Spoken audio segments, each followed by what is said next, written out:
You been any vacations or anything this summer?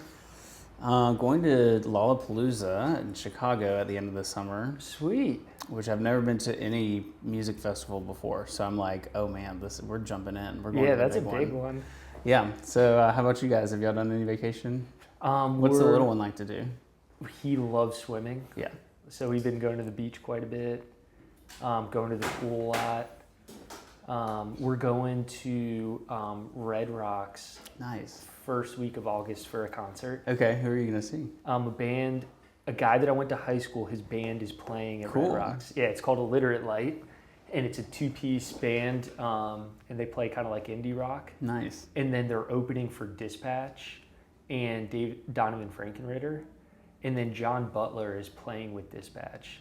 And Dispatch and John Butler and Donovan Frankenritter are actually coming to Live Oak Bank. Nice. So it's like part of that tour, but Uh-huh. my buddy's group is playing with them in Red Rocks. Have you been? I've never been to Red Never Rocks, been. but So it's like a everybody total bucket says it's list. amazing. Yeah. Nice. And instead of getting a hotel and stuff, we rented one of those camper RV Cool. vans, Nice. like one of those like Sprinter vans that's been totally outfitted. Mhm. And we've never done that before, so That'll be an adventure.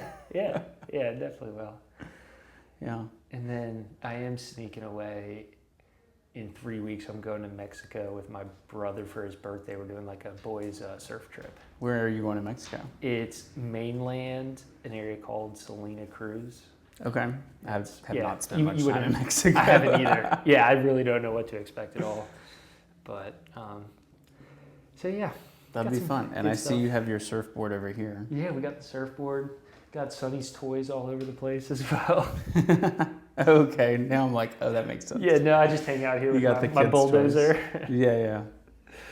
So, well, cool. Let's go ahead and get started.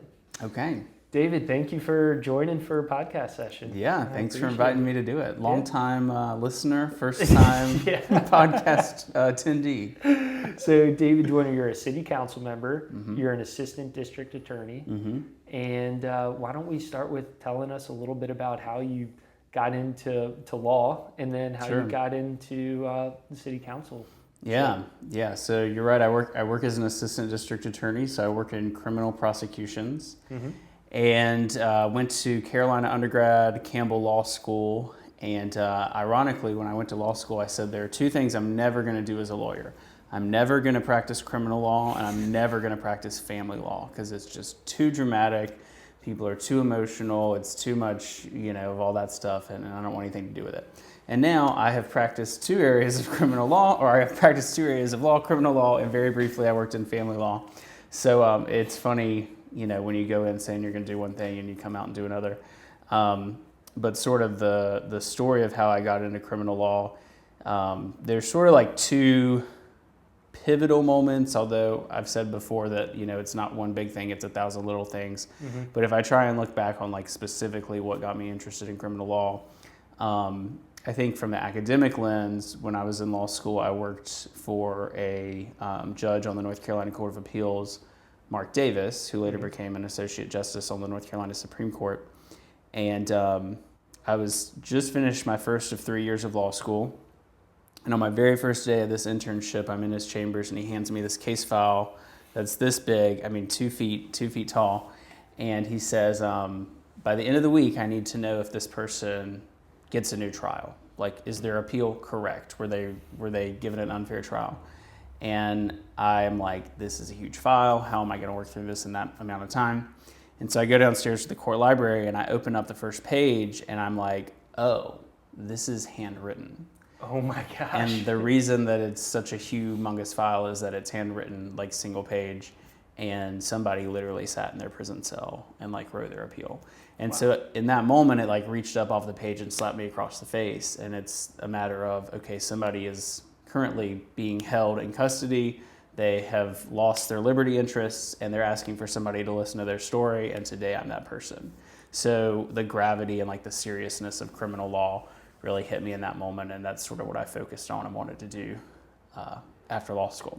Dang. And that's like, yeah, that puts it in perspective. That's someone's life and the future. So tell me more, like how that first week go and what did you ultimately come up with? Well, I think anybody who's a first year like law student intern sort of, when you go back for your second semester, you realized what a terrible job you did all summer. because one of the questions that I had to answer, it was evidentiary questions. Did he, was certain evidence admissible in his trial? And long story short, the answer that I gave the judge was he got a fair trial. Mm-hmm.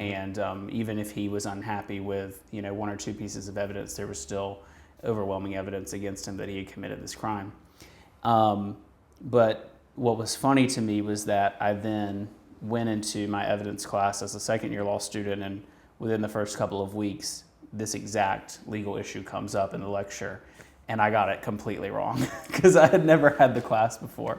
And in hindsight, the judge was really gracious with me and understood that it was a learning opportunity, and he of course had law clerks, and he himself was working on the case too. So right. It was as much of an academic and learning assignment as it was that I was helping him in his chambers. But it was very humbling when you feel big and bad because you got that great internship with the judge, and then you come back from the summer and it turns out you started off wrong. Yeah. So you learned some humility in it. Is it hard to separate some type of personal feelings and bias against the facts and what the law states, or? Yeah, so working with the Court of Appeals in particular, I really question that because in addition to that criminal case, the North Carolina Court of Appeals gets a lot of family law cases, and in particular, they get a lot of juvenile abuse and neglect cases. Mm-hmm. And so in addition to that case, I remember I had a really, really hard time reading this case about child abuse and child neglect, and this child had been removed from his biological parents. And I asked another judge who was on the Court of Appeals, how do you not take this home with you? This is really emotionally heavy. Right. And he sort of reminded me, we're at an appellate level. The parties have already had the opportunity to argue about the facts, to put on their own evidence, to make their positions clear. And a lower court judge has already made a ruling on what the facts are. We're here to review and call balls and strikes on whether or not that lower court judge admitted the correct things into evidence, kept the right things out. And so you're removed from the facts of the case in a way that was difficult for me to frame, and was interesting for me to hear this career attorney who had become a really respected judge talk about being a couple of levels removed from the actual facts of the case. But the work that I do here in New Hanover County in the district attorney's office, I work for our district attorney Jason Smith, who's elected for New Hanover and Pender. That is the trial court. We are the attorneys who make strategic decisions about what comes into evidence. We work with law enforcement officers to do follow-up investigations and to ask the questions of, all right, you've been working on, for example, if I'm doing a financial crime case, okay, you've been looking into this trail of scams or financial crimes for a couple of months. Here are the questions that I think a jury is still going to have. Here are the gaps we need to close before we can proceed with this case. So the work that we do here locally is much more fact intensive, and it is that lower level trial court. Do you specialize in specific cases as an assistant district attorney, or do you see a whole variety of different things come across your desk?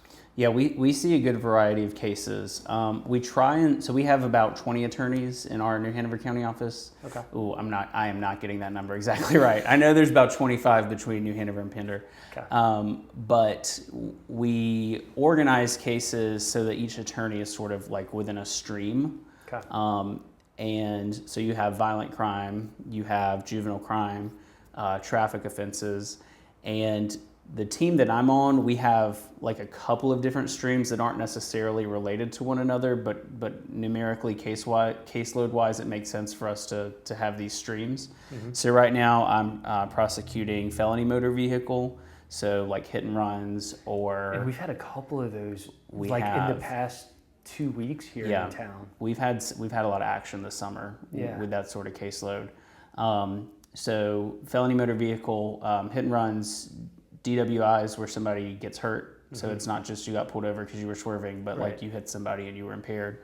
I get vehicle stops, and then they find a significant amount of drugs in the car, so now it becomes a drug investigation. So I have a drug caseload.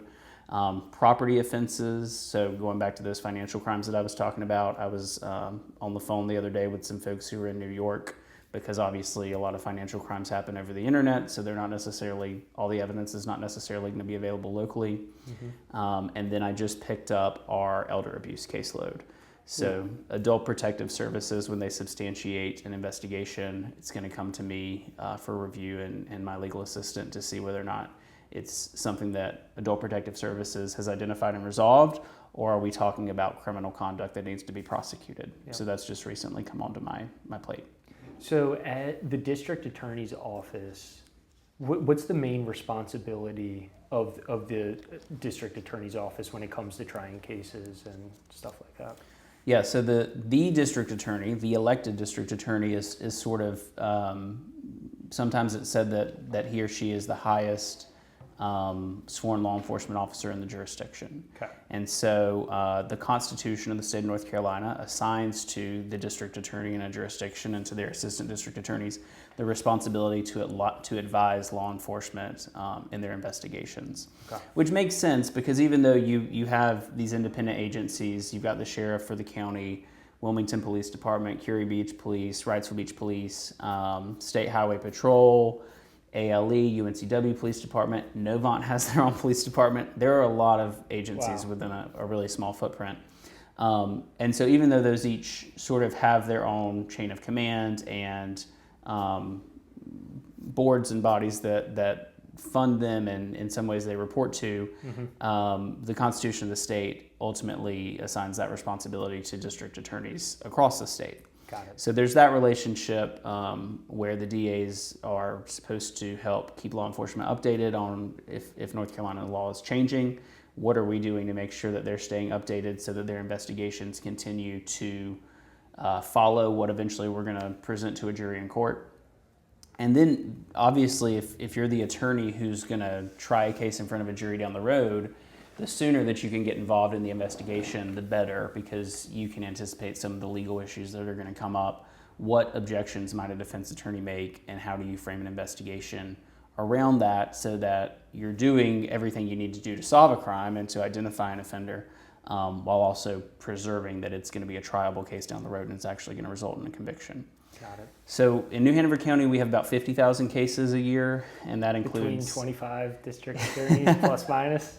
And that includes everything from homicide to like seatbelt tickets. Got it. Okay. Yeah. Okay. So if any of your listeners, or if you, I don't want to point fingers, if I get a speeding ticket, I'm probably going to be assigned to go on a Friday and have my case heard in traffic court.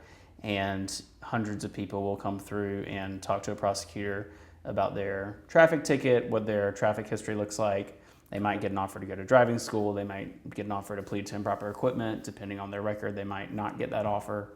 Yep. But those can move a little bit more quickly, obviously. Yeah. So what's it like? Do you have relationships or like friends with like some prosecutors? Like what's the relationship like, when you're in the courtroom, you're definitely... someone's trying to, plead a case for this one and you're trying to uphold the law, and I mean, what's that dynamic like? Well, so I've practiced in several counties in southeastern North Carolina, and some defense bars, particularly once you get across the river over into Brunswick, Bladen, Columbus counties, they can be very territorial. They do not like folks from outside of town coming in and messing with their cases. Now, I've always done it through the prosecutor lens, so I've always represented the state, so these defense attorneys that I'm talking about are opposing counsel.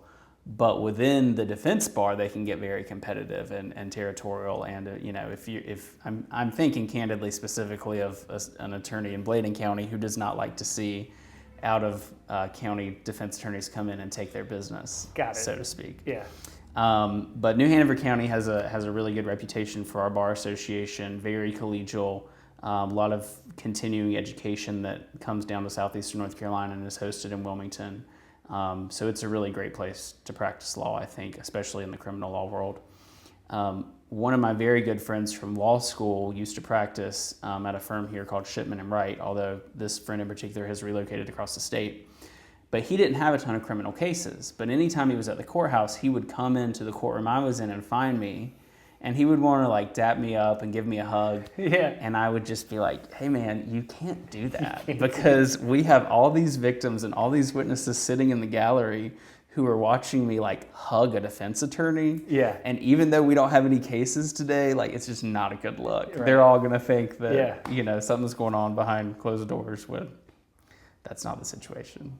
So before you got into the district attorney's office, you were practicing privately, right? Family law? So my very first job out of law school was as a prosecutor. Okay. I got to a point where I was commuting a lot to go out to different courthouses in Southeast North Carolina, and I really did not want to be on the road that much. So I found a family law firm here in Wilmington, and I worked there for just shy of a year when my current position became open, and the office had not had an opening for several years, and so it was sort of like, if I want to go, I've got to go now, even though I just made this job change. Yeah. So I did family law for just shy of a year, and then came back to the DA's office and have been in New Hanover County and at the courthouse in downtown Wilmington ever since.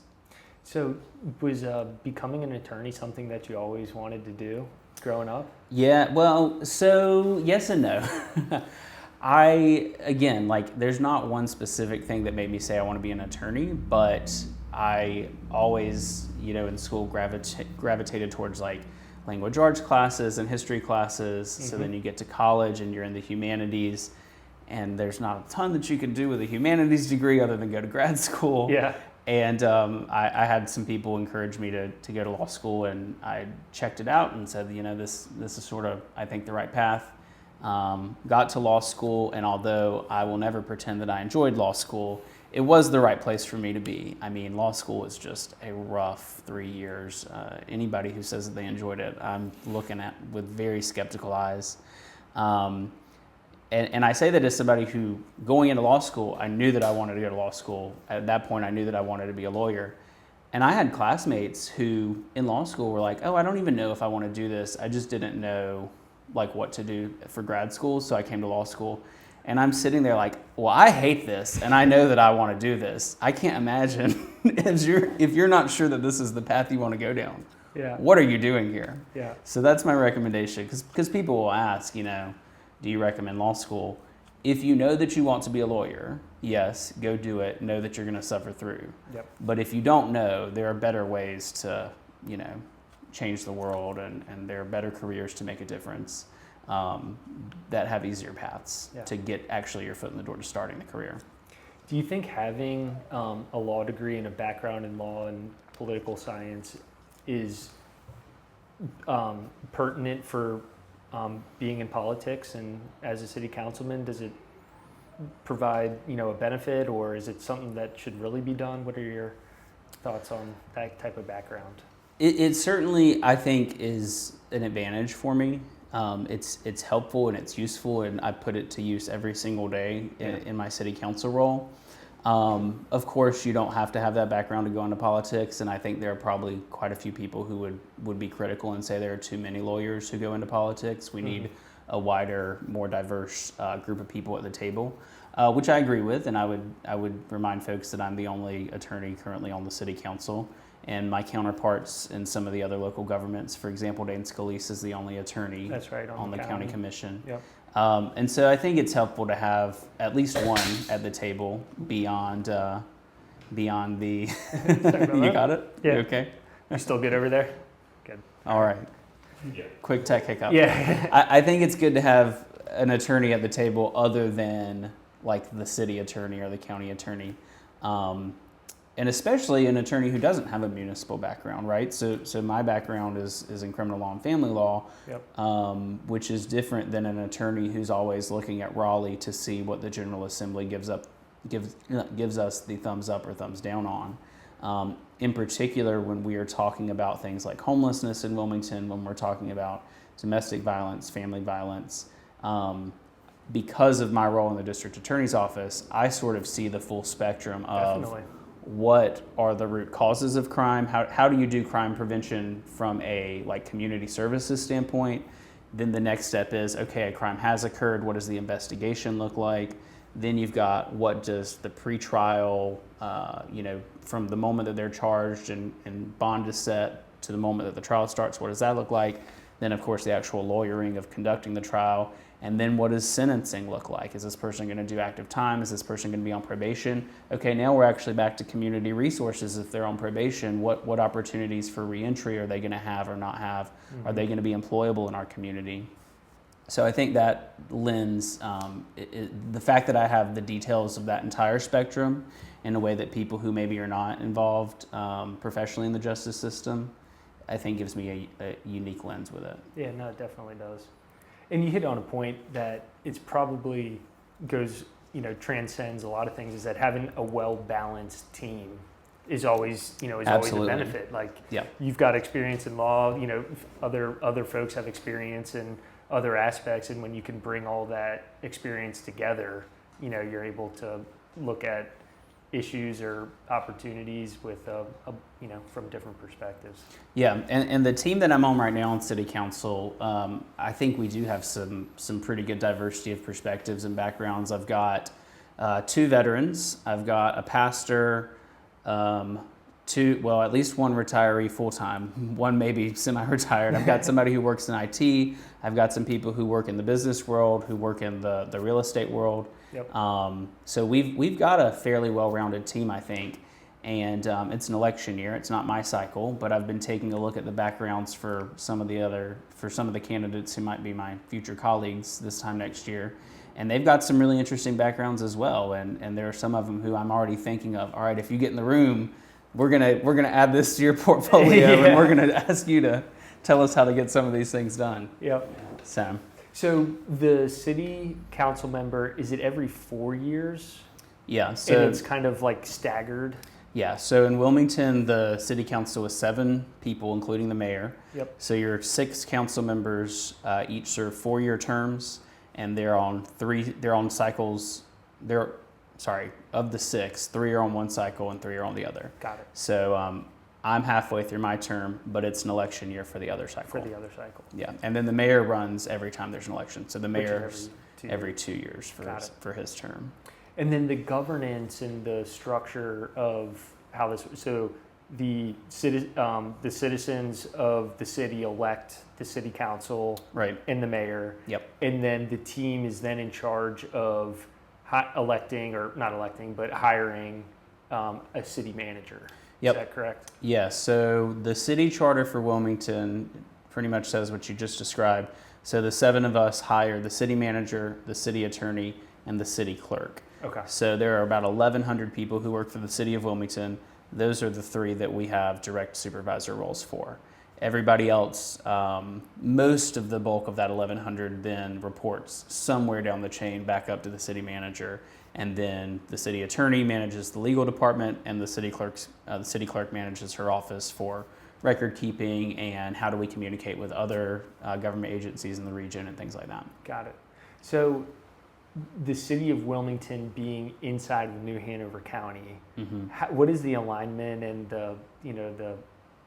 how do you guys work together, so to speak? Yeah, so the General Assembly sets statewide the relationship between the state and counties, the relationship between the state and municipalities, and the relationship between municipalities and counties. And so a lot of people will describe it as counties are smaller versions of the state. Okay. And so they're responsible for things like education. The New Hanover County school system is primarily funded by the New Hanover County Board of Commissioners. Okay. Health and Human Services. So when you think about folks who are going to medical clinics that are government run, that's going to come through Health and Human Services that's administered by the county. There's no health department for the city. It's the New Hanover County Health Department. It's the New Hanover County School Board or School System and Board of Education. Yep. So it is interesting, right? Because of course those things impact the quality of life in the city of Wilmington, but we don't have any statutory or legal authority to create those departments, manage those departments. They don't sort of run through us. Really, statutorily on paper, the only responsibilities that cities have are to maintain building codes or building inspections, Okay. And to balance a budget every June. Those are the things we have to do. Okay.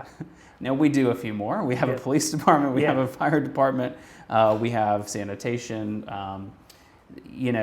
Like I said, we've got 1,100 people who work for the city. We have a budget of about $350 million. Mm-hmm. And so we do all kinds of things around town. But getting specifically to what the relationship between the city of Wilmington and New Hanover County is like, it's sort of a unique one, I think, when you look across the state, because New Hanover County is the second smallest county geographically. The city of Wilmington is the 8th largest city by population. So we got a lot of people in a relatively small footprint. Yep. And so some of those responsibilities, I don't want to say they get blurred, but we don't have a choice but to work on some of them together. Yep. So big example is Cape Fear Public Utility Authority. That is a agency that doesn't live with the city and it doesn't live with the county. We appoint members of both of our boards to their board. We have a say in who gets appointed to their boards. There's one position that the county and the city have to agree on to fill that seat. Yep. And so that's sort of how that agency is administered. Wave Transit, very similar setup. Mm-hmm. Doesn't live with the city, doesn't live with the county, but both have a say in its governance, but it's its own separate entity technically.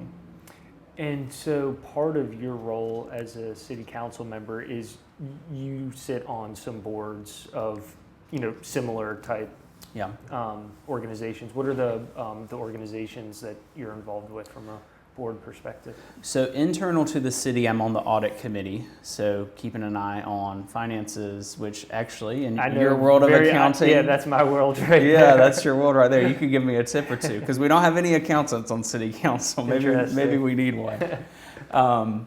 So we've got that. I'm on that internally, which we've got actually this coming Tuesday. We will have a financial proposal that I brought forward to amend our city's investment policy as it relates to fossil fuels. Yeah. And that we want to exclude our portfolio from including fossil fuel investments. Thankfully, we don't have to do too much divestment. There's not a whole lot already that we have in the market that's tied to fossil fuels, but we're going to implement a policy that says moving forward, when we contact our brokers, we're going to say don't even show us those products. So that's going to be a good step. Sorry, what are some examples of things that we have historically invested in that would fall into that we might look for other options going forward? So recently we did have a direct investment through commercial paper with Toyota Corporation. So that one was one that we discussed because they're not an energy extractor or producer, and I certainly they have some EV products that they've got on the market. But we talked through that one and what it meant that we were investing in a corporation that historically has been tied to a product that is a greenhouse gas emitter. But long story short, what we did with that is, so when you become a member of any city council in the country, you're also automatically a member of a group called the National League of Cities. And this it's a voluntary group, but you don't have to pay dues to be in it. You just have to be an elected official at the local level.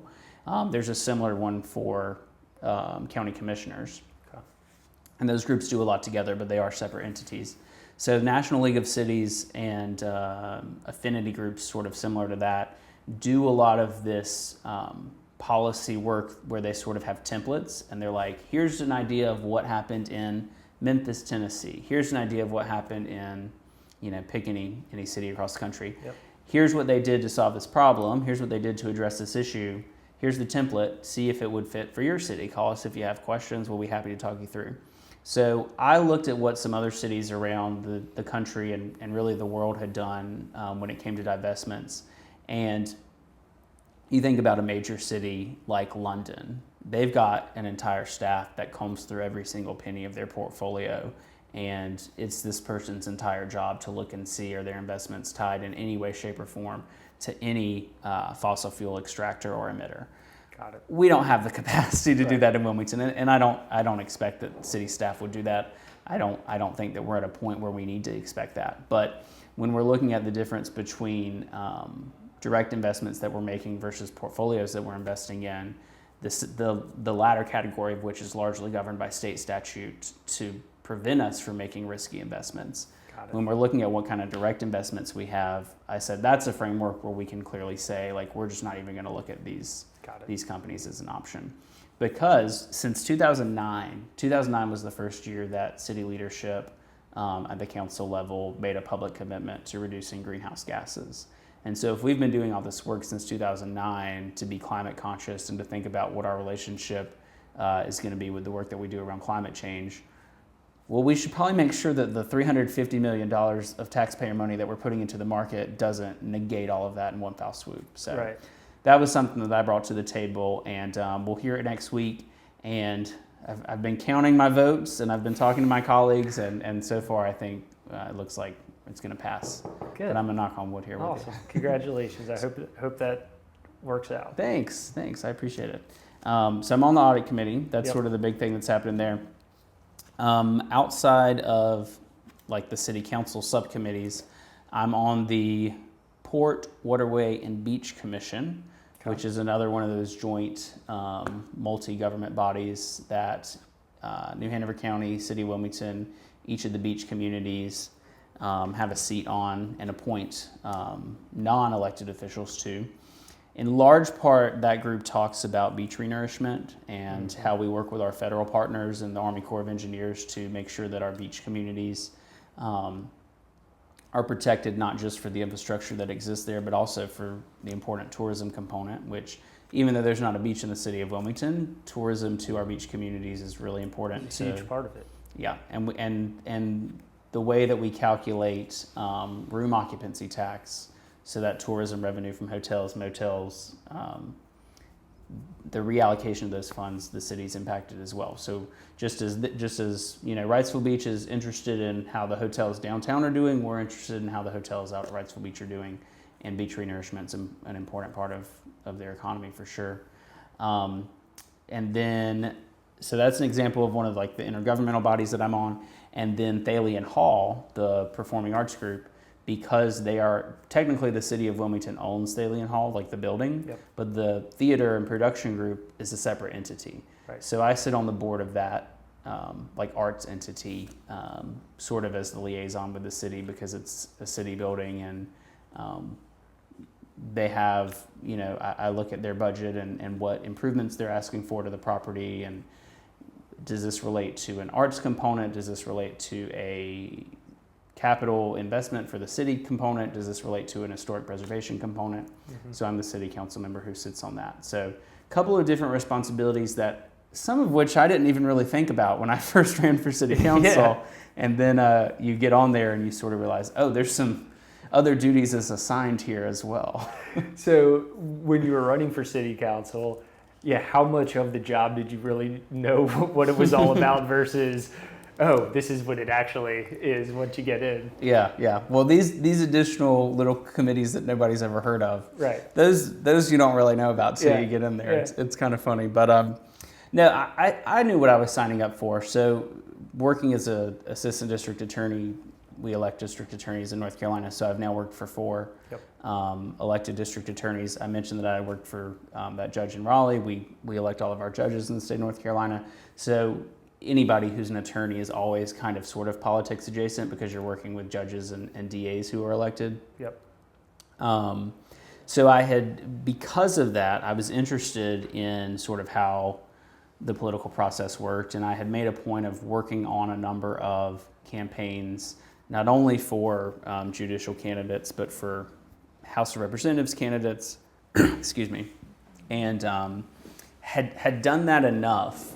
Really got involved in that when I was in law school, but had continued that afterwards, and had gotten involved enough that I had learned and seen up close and personal, this is how you knock doors effectively, this is how you phone bank effectively. There's a fundraising component to that, although I'm not so sure that I do that all that effectively. But sort of seeing like how the sausage gets made for good, bad, and the ugly, really. And I developed enough of a skill set in that I said, well, I want to be very intentional about the candidates that I'm supporting if I'm going to be willing to put in some of this hard work as a volunteer. And so in 2023, I was looking at the candidates who were running for city council, and I said, we've got some good folks who generally sort of align with where I'm at politically, what my values are, what my ideas for the city would be. But I just wish we had X, Y, and Z boxes checked. And then I said, well, let me go find that candidate. Let me go find that person who's going to check those boxes. Which eventually became, well, what if I ran? And what if I'm the person who checks those boxes? And so did a little bit more research, looked at how much money it would cost to fundraise. Full transparency, I raised about $30,000 for my campaign. Okay. My opponent, who raised the most money and was not elected, raised over $100,000. Wow. So it's interesting the amounts of money that come in the door here in southeastern North Carolina for some of these races. But the other good thing about the way that city council elections are structured, one is that they're nonpartisan. So the ballot did not say David Joyner Democrat. It didn't say, Charlie Rivenbark Republican. It's just you've got those names and you can fill in 3 bubbles because there are 3 seats up for election, and the top 3 vote getters are seated. So interestingly, you're not running against a specific person. You're running in a group of, in my instance, it was 7 people were running for 3 seats. Yeah. So if you're the kind of person who wants to throw elbows and run a smear campaign, okay, because in a couple months that person might get elected too, and now you've got a colleague who you've already got bad blood with. So it's not a really smart strategy to begin with. So in my last campaign, or in 2023, everybody was very friendly, collegial. We disagreed, but it was professional and polite, and it was a good atmosphere to run in. Yeah. So you answered pretty much why you ran for office, and that was one of the questions I wanted to ask. What are some of the boxes, so to speak, that weren't checked when you were looking at candidates and who you should support? Yeah, I think the public safety component was a big piece of it. I was, I'm the only member of city council who works full-time in public safety, and of the candidates running that year, I was the only one who at the time was working full-time in public safety. And so in particular, I think getting into council and now you actually have access to do the job in a more broad way, having a say in who the next police chief of an entire police department, that's a pretty big philosophical, in some ways, questions about how do you want police to show up in your community. So it's interesting that the specific ideas I had, I've pushed for now that I'm in office, but it's actually a much broader responsibility once you get in there. But going back to some of the specific things, something that's really upsetting to me is the opioid crisis. And I think so many people have a personal story of how it's touched them or somebody that they love. And one of the things that I did at the time, I've told you about my caseload now, but at the time when I was running, my caseload involved our community recovery court. And that's a specific program that we have for folks who have a substance use disorder, most of whom, I don't know if most is the correct term, but a significant number of whom have an opioid-specific substance use disorder. And really, but for their substance use, they would not be involved in the justice system. Right. So we see people who are stealing to support a habit. They're picking up habitual DWIs because they're always high or drunk. So of course, when they're behind the wheel, they are as well. Yep. And so that program is really focused on accountability, saying this conduct is not acceptable. You're going to have to come and be held to account for this in a court of law. But is the response to put you in jail for X amount of time, and then when you get out, now you have the same problems and also a conviction on your record? Or is it to say, let's put you on some form of supervised probation, let you serve any minimum mandatory jail time, and get you connected to the resources that you actually need as far as substance use disorder treatment? Nice. So that perspective, and having worked on that team, was something that I brought into the campaign about what I wanted to see different with Wilmington Police Department. And we got a really good report this last year on our opioid overdose numbers in New Hanover County. Things are headed in the right direction. Still more work to be done, of course, but we've been aggressive with the opioid settlements that are coming in. So the multiple different levels of government are suing some of the pharmacies, some of the medical systems where doctors were knowingly overprescribing to make a profit. And so yet another example of how the county and the city are working together. Both the county and the city have participated in those lawsuits, have been very aggressive in those lawsuits and settlements.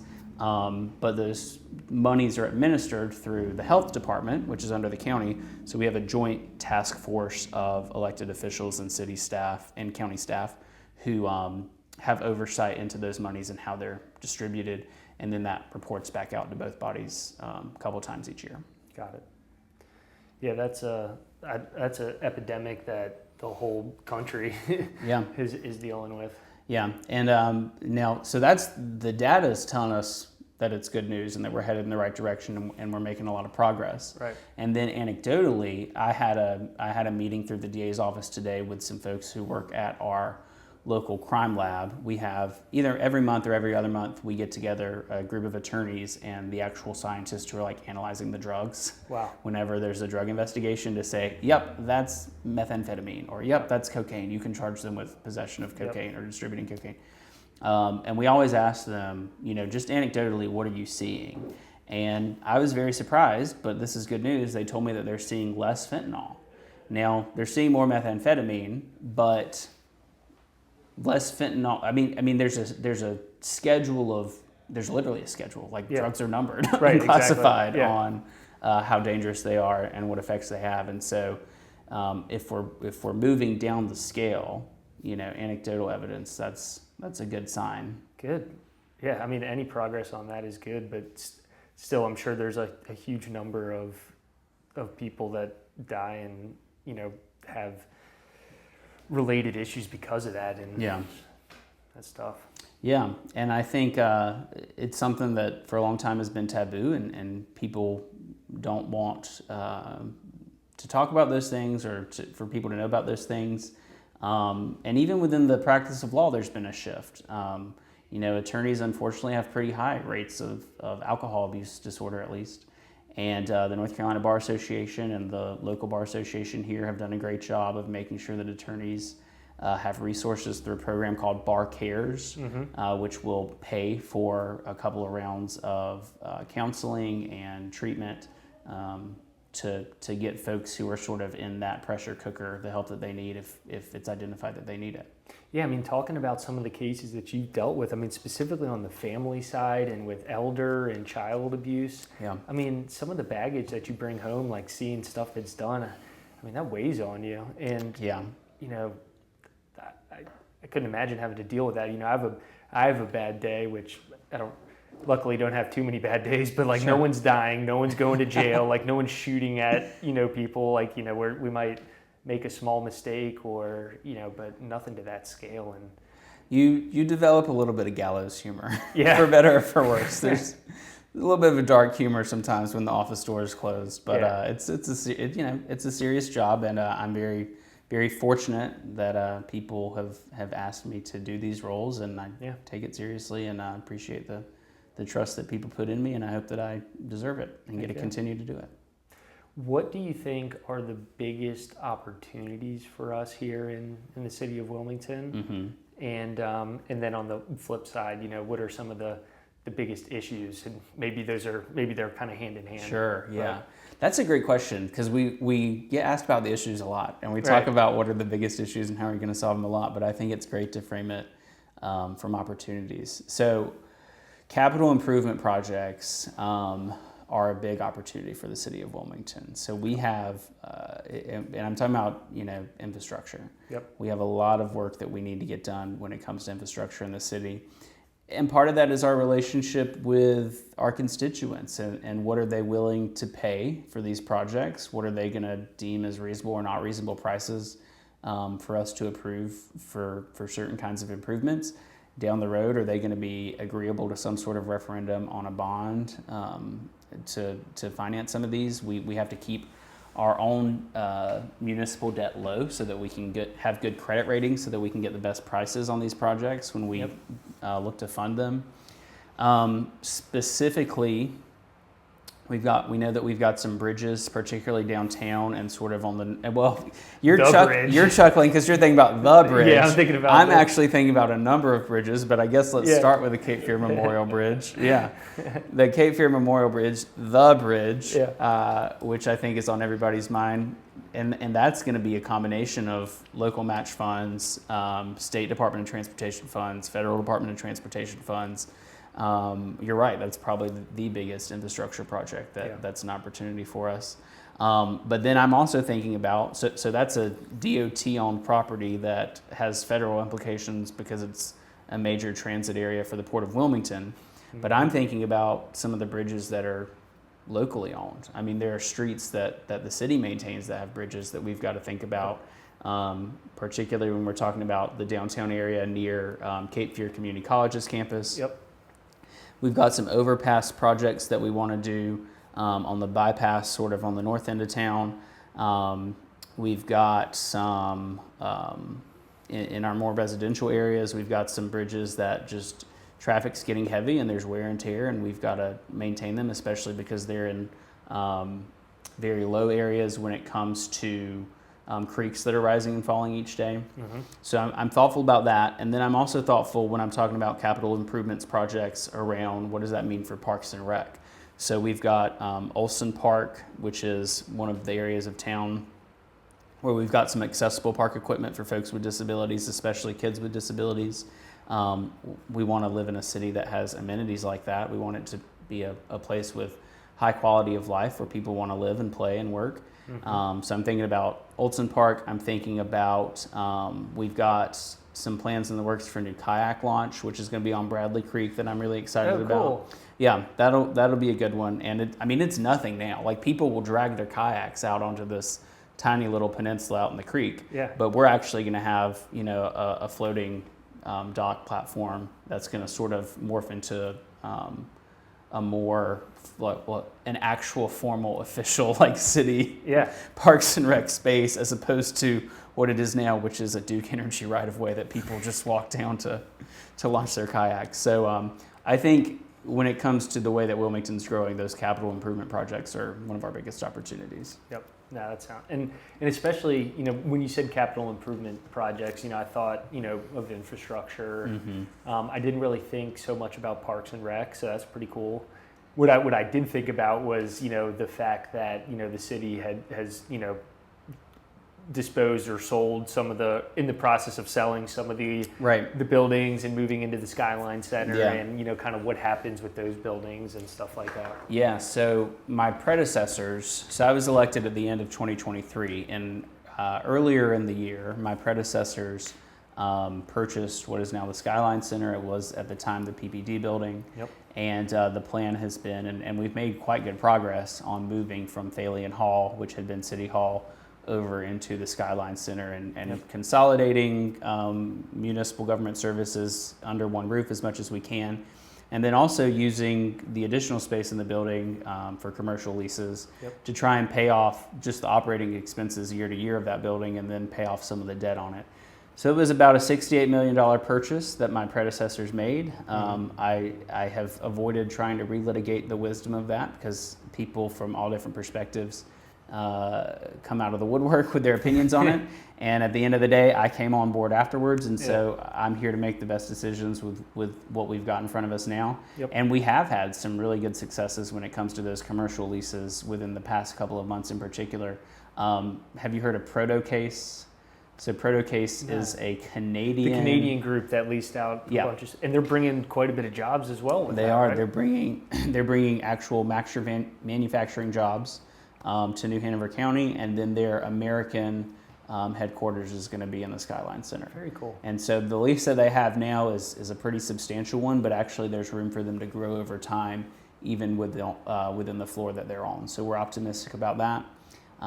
We've got more space. So if you've got listeners who are looking for a commercial lease in Wilmington, we're ready to talk. We're ready to come to the negotiating table to fill up that building. But one of the best views in town, probably. Great views. Yeah. Great views of the downtown Riverwalk, and we, because like I said, we're trying to consolidate some municipal services under one roof. that means that we're going to have a footprint that we no longer are using, and Right. so we're selling off those properties to pay down the purchase of the Skyline Center. Yep. And that includes, so for example, Chestnut Street just across from Thalian Hall was a success for us. We sold off what was a really out of shape municipal building. Is that the one that they Office completely demoed down to the? Yeah, well, we did the math on well, I guess the appraisal or however you want to describe it, and the property was worth more if we tore the building down. Dude, I believe it. It does not surprise me. Yeah. So so that was torn down, and it was very quickly we got a it's called an upset bid because technically we hadn't started asking for bids yet. So the statutory scheme that we have to follow since we're a local government to sell property of that size, that was triggered because somebody made an offer on the property. And what I can tell you is that it is going to be a grocery store. And what you can read in the paper Awesome. that I'm not confirming or denying is that the developer who purchased it has made Publix previously. So Got there it. you go. Very good. That's in the That's public domain. Yeah, that's some pretty good news right there. That's Yeah. awesome. Because that's been a long time. I mean, how many years, decades of Yeah. trying to figure out? Yeah, there's something? been a food desert in downtown Wilmington, particularly on the north side, for decades. Yep. And fantastic groups are doing, or a fantastic group called the Northside Food Co-op had Yeah. been doing a lot of work Yep. to try and remedy that. Another example of the city and county sort of having some skin in the game to try and provide them with a property and some money to do some work on actually building the structure to house that. Unfortunately, I think that's on hold now that we've got another grocery store who's coming in, and we'll continue to have conversations with that group. But that group's not going anywhere because I know anecdotally that the men's group at my church is partnering with them this coming week to do one of their community dinners. So that group Cool. persists and continues to do some really good work in our community. Awesome. Yeah, I mean, what a place to be right now in Wilmington and really in the Southeast. I think I heard today North Carolina was announced. I forget by who, CNBC or something like that, is the number one state in the country to do for business. Yeah, and my understanding is that North Carolina had that title in 2022, Yes. 2023, went to Virginia for 2024. Now it's back. But we're back in We're back. 2025. And Governor Stein was here this morning, and I think from the battleship made that announcement. No way, I So didn't- we're going to get the visual of the Wilmington skyline for Awesome. that full Awesome. day of news coverage from that outlet. I was sitting in a Chamber of Commerce meeting this morning, and Natalie just in the middle of the meeting or right before the meeting let out this hooray. Oh, good. Because she just got the news and let us all know. So that was pretty cool. Yeah, and Natalie English is on the Port, Waterway, and Beach Commission. So Okay, you should, that's right. You should Yeah. ask her what she knows about I will. about beach renourishment. I definitely She knows will. a lot. Yeah, she does. So, what's next for David Joyner? What do you see in the future for what you want to accomplish, personally and Yeah, well, I shared with you that I just bought a house. Congratulations. Thanks. So that's been interesting. And another example, I think, of the different perspectives that we have on city council. So I'm 31. I'm the youngest. Yeah, are you the youngest that's ever been elected to our city council? I don't know the answer to that question. I've had a couple Probably of people. pretty high probability, but I've had a couple of people bring that up, and I don't know the answer to it. I would be happy for it to change. I would be happy for us to have some other colleagues who are.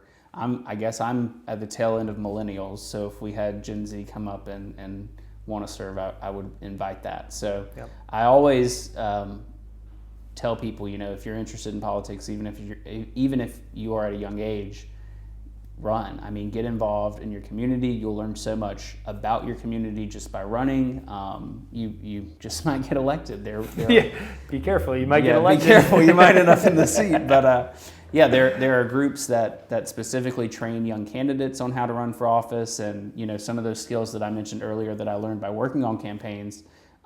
There are interest groups, and when I say interest groups, I don't mean like lobbyist interest groups. I mean groups that are genuinely interested in getting young people, Yep. Getting women, getting folks who have a business background or have a veteran background Yep. onto council. So I always say, if you're interested in politics, whatever your background is, if you think that you have something to bring to the table and you're eager to serve, there's a group out there that wants to help you make that a reality. So anybody who's watching this, if you are listening to this, if you're interested in running for politics, whether you agree with my positions or not, reach out, and I am happy to tell you, let's together look and find a group who shares your values and interests who may be able to give you some of those resources, because I really think that I don't ever want to be a politician who gatekeeps government from other people. I think for this whole democracy thing to work, we got to be willing to listen to other ideas and vet other people's viewpoints, and be willing to say, come on in and let's have the discussion. We may not agree and we may not end up in the same place, but I don't want to be a gatekeeper about it. Well, and it's such a huge issue in the country, is just this like polarization of left and right and what that means. And at the end of the day, we're just trying to solve problems and make the community a better place for us to work and live. I mean, everybody can get behind, should be able to get behind, just making our community a better place. Yeah, I'll give a shout out to a group who I went to their event last night. So there's this group called Braver Angels. Okay. And I think that their name is a reference to a speech that Abraham Lincoln gave. Okay. I'm not 100% sure, but okay. I want to give them that, gold star, because that's a noble thing, I think. But so the purpose of this group is, in practice, it's Democrats, Republicans, and Independents who come together. They label it as Team Red, Team Blue, and Team Purple. Okay. And so when you go in, you pick an appropriately colored name tag and you put it on. Interesting. And each month they have a community discussion on, I don't know how they would describe it. It's a community discussion on a political topic, but it's rarely like specific policy. So last night's conversation, the question was, does the government have a role to play in addressing wealth inequality? And last month the question was, does the government have a role to play in restricting free speech? And so it's like sort of this broad, somewhat philosophical question, but it is narrow enough that you can have a focused discussion. And they'll alternate. Somebody with a blue name tag will speak, somebody with a red name tag, somebody with purple, and so on and so forth. And the goal is not to convince other people that you're right and they're wrong. The goal is to genuinely listen to somebody who may have a different perspective than you, and to be willing to ask questions that are genuinely like questions of, I'm curious to understand your perspective, not let me ask you a trick question that's going to embarrass you in front of this group. And let's have like a legitimate conversation, where we're not yelling at each other. It's not, a tweet or something, like let's actually have some discourse and talk about Here's 5 minutes for you to talk. Yeah. Nobody's going to interrupt. Yep. You don't have to limit it to 150 characters or whatever it is. Exactly. And they tell you from the outset, you're probably going to hear something tonight that you don't like. Yep. And that's kind of the point. Yeah. So shout out to Braver Angels. It's really cool that we have a Wilmington chapter.